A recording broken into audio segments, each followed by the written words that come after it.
I'm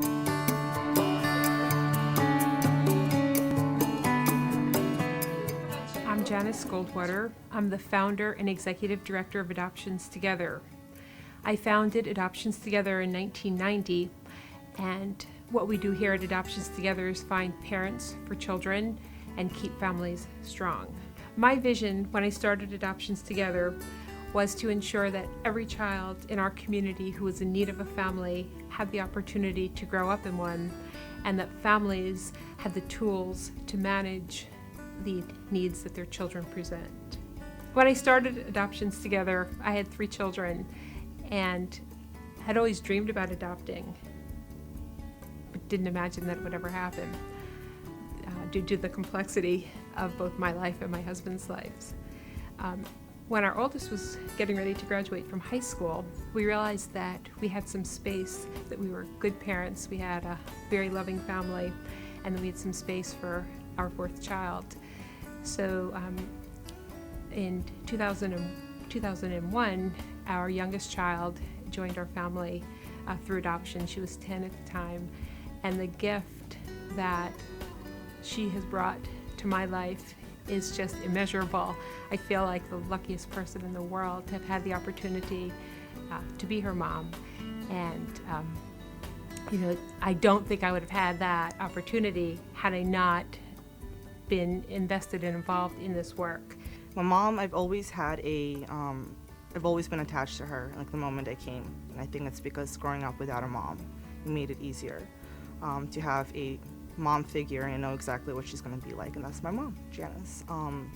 So my parents came to Long Island to see me, my mom and my dad, and mom and I immediately had a string attached with her, and she definitely looked different than she is today.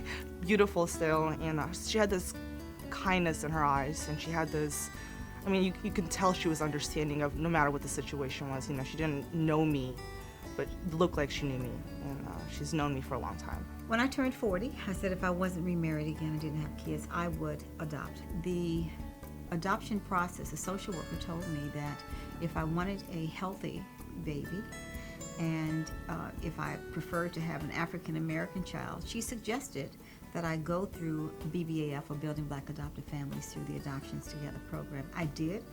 I met a young lady who was responsible, but more than that, I met Janice Goldwater. And she was just a bubble of energy and excitement and vivacity. And she was re-excited me again about the prospect of being a mom. Within a week, I got a call from ATI, and Janice said, "Your baby is here." And I was leaving a business meeting, and myself and my business partner, I said, "Drop me off, let me get my car." And I went my way. And this baby was in foster care, and she was 2 days old. And when I went and saw my daughter, I picked her up, and she grabbed my baby finger with her hand. And I would just never forget it. And I knew that that was my child. Without Janice, without her team, without her staff, there are many children in this region who would not be served at all. They're all underserved. It's hard to imagine, but as we sit here tonight, there's more than 100,000 children across the United States who are waiting in foster care for a family of their own. Most of these kids are school age and into their teen years. Some are getting close to exiting the child welfare system at the age of 21. All need families. I believe in human connection. I believe that our ability to connect with one another is really the fuel that keeps us strong as a society. I think that I'm one of the luckiest people in the world, that I get to do work where I can see every day the difference that it's making in the lives of others.